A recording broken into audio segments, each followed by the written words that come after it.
The world slept, oblivious to the nightmare unfolding in the shadows. In the heart of Moscow, within the Kremlin's impenetrable walls, Vladimir Putin, the enigmatic leader of Russia, surveyed his domain.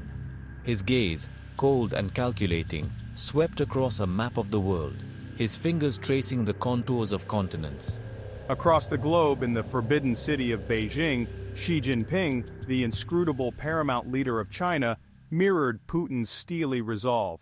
A shared ambition, a hunger for dominance, bound these two men in an unholy alliance.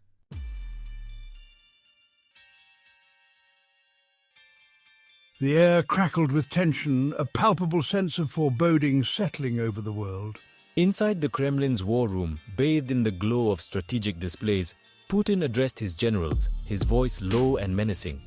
"The time has come," he declared, his words echoing with chilling finality. Thousands of miles away within the opulent halls of the Forbidden City, Xi Jinping listened intently to Putin's words. "Together, we shall reshape the world."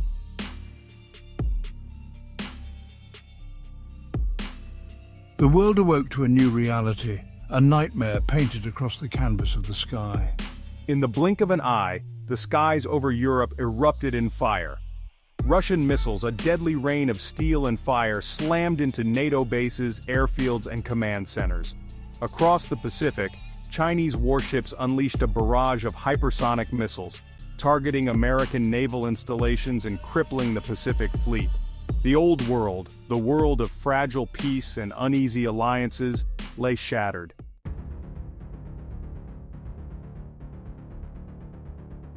The initial attack, a carefully orchestrated symphony of destruction, sent shockwaves across the globe. In the pre-dawn hours as the world slumbered, Russian bombers, escorted by stealth fighters, roared across the borders of Eastern Europe.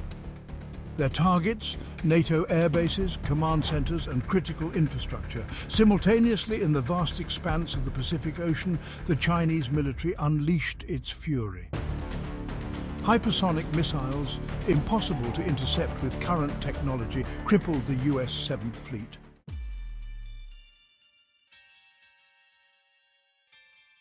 The United States, caught off guard and reeling from the ferocity of the attack, struggled to mount a coherent defense. My fellow Americans, we have faced a grave and unprecedented attack.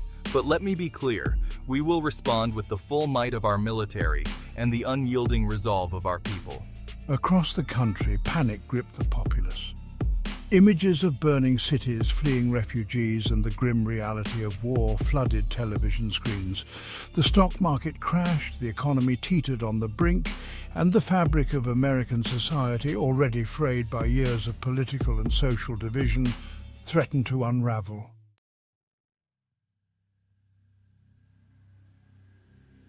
As the dust settled on the initial attacks, a chilling truth became clear. The world had entered a new era, one defined by the resurgence of great power conflict. Today, we stand on the threshold of a new era, an era where Russia reclaims its rightful place on the world stage. Xi Jinping, his demeanor calm but resolute, delivered a similar message from the steps of the Great Hall of the People, proclaiming the arrival of the Chinese century. The world has witnessed the rise of China. We have entered a new chapter, one where the Chinese people will lead with wisdom and strength. The balance of power had shifted, and the future, once bright with promise, now seemed shrouded in darkness and uncertainty.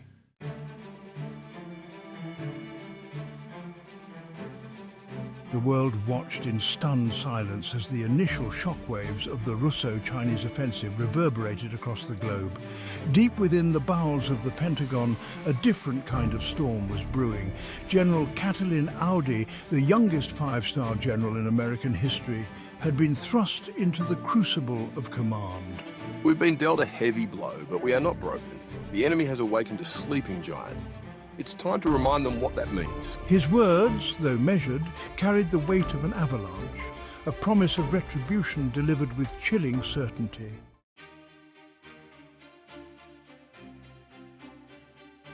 Across the United States, from the sprawling shipyards of Norfolk to the high-tech factories of Silicon Valley, a nation roused itself from its slumber. The call to arms, echoing through the corridors of power and the streets of small towns, was answered with a resounding roar. Shipyards, once dormant, hummed with renewed purpose as welders, engineers and labourers worked day and night to churn out warships at a pace unseen since the dark days of the last global conflict. From the depths of underground bunkers, long-range bombers, their sleek silhouettes cutting through the clouds, roared into the sky, their payloads promising swift and terrible retribution.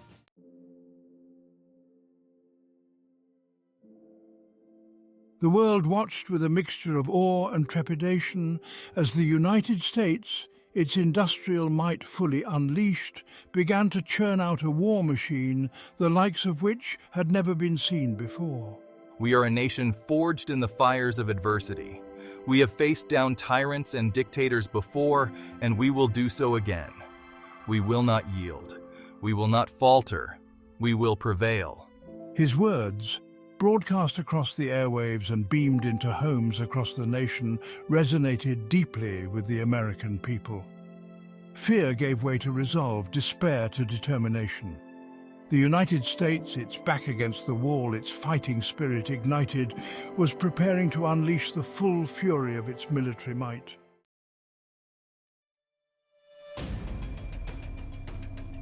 The vast expanse of the Pacific Ocean, once a canvas of tranquility, transformed into a cauldron of fire and steel. The Third Fleet of the United States Navy, a technological marvel resurrected from the ashes of the initial attack, emerged from the mists, a steel leviathan spoiling for a fight. Leading the charge was the formidable USS Gerald R. Ford, a floating fortress bristling with the most advanced weaponry known to man. From its deck, a relentless wave of F-35 Lightning IIs and F/A-18E/F Super Hornets, their wings laden with precision-guided munitions, screamed into the sky, their mission to cripple the enemy fleet and pave the way for the coming storm. Below the surface, Virginia-class submarines, silent hunters in the deep, played a deadly game of cat and mouse with their Chinese counterparts.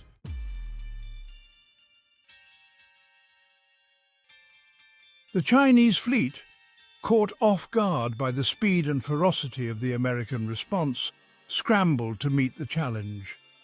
Their flagship, the Liaoning, an aging but still formidable aircraft carrier, became a focal point of the ensuing naval clash.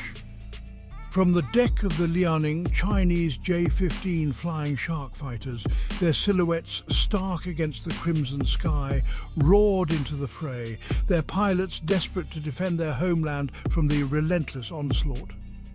Missiles, launched from both sides, crisscrossed the sky, leaving fiery trails in their wake. The battle raged for hours, a brutal ballet of destruction that tested the limits of human endurance.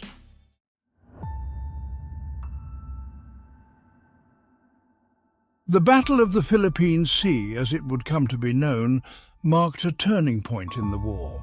We have struck a significant blow against our enemies. But this war is far from over. We must remain vigilant, resolute, and united in our purpose. With the Pacific theatre secured, at least for the moment, General Audi turned his attention to the next phase of the conflict, the invasion of China. The task ahead was monumental, fraught with danger and uncertainty, but Audi, ever the strategist, approached the challenge with his trademark blend of calculated aggression and unwavering determination. The world watched, its collective breath held hostage by the unfolding drama as the United States, its military might fully unleashed, prepared to carry the fight to the enemy's doorstep.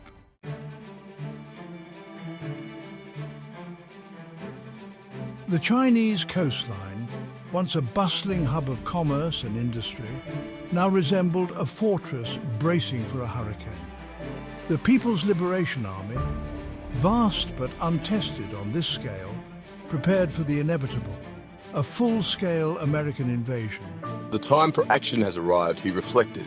his voice steady but charged with the weight of the moment. Millions of troops, a steel avalanche, were poised to crash upon the shores of China.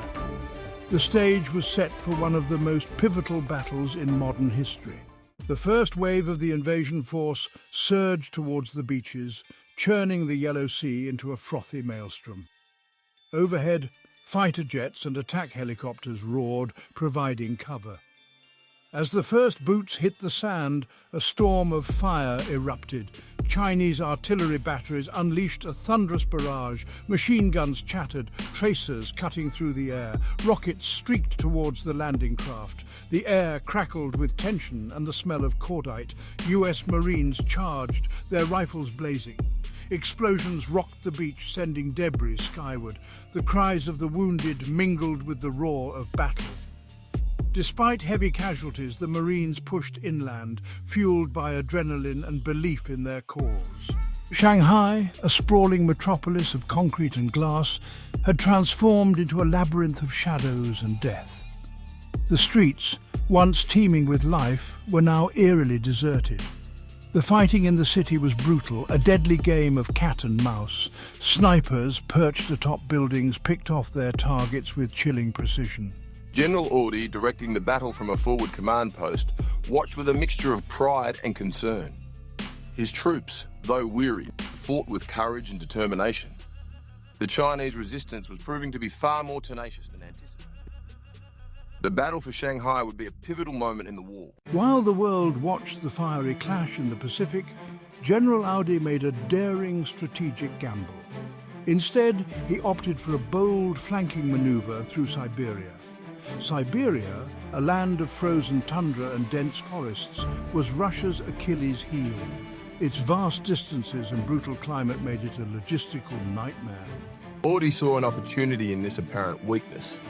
The plan was audacious, bordering on reckless, but Audi was confident in his troops and his strategy.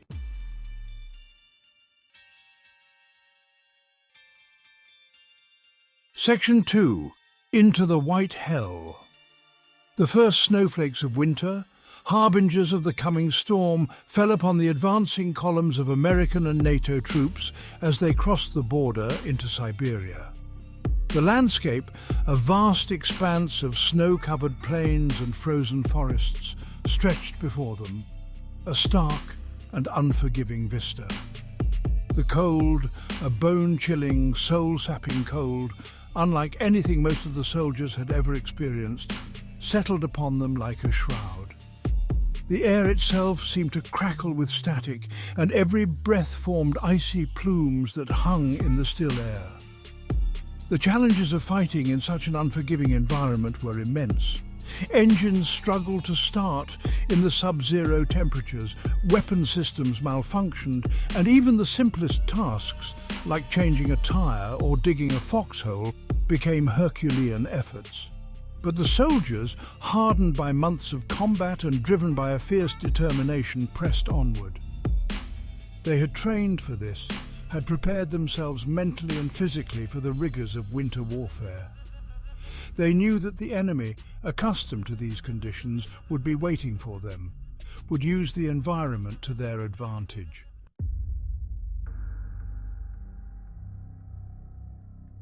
Section 3. The bare wounded, not broken. The Russian defences in Siberia, though initially caught off guard, were far from passive. They fought back with a ferocity born of desperation, their resolve hardened by the knowledge that their homeland was at stake. Tanks clashed in titanic duels, their cannons roaring defiance. Helicopters duelled with rocket pods and machine guns, and in the trenches the infantry fought with a primal savagery. The Russians used the terrain to their advantage, ambushing convoys and employing snipers with deadly accuracy. The Americans had to adapt, to learn new tactics, to think like their enemy.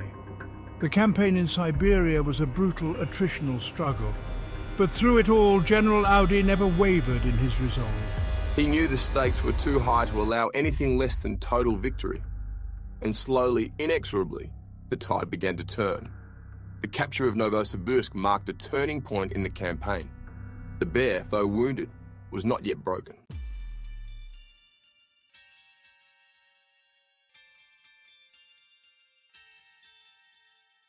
Section 1.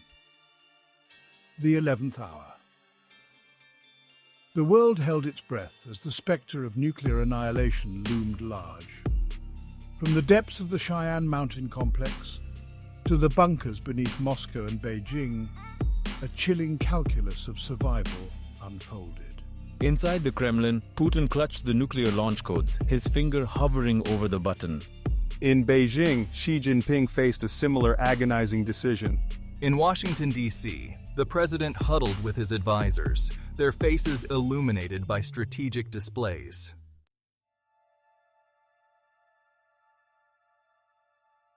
Section 2. Ashes of Victory.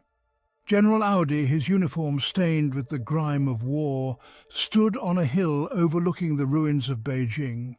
The once vibrant city lay in ashes, a stark monument to the folly of man's lust for power.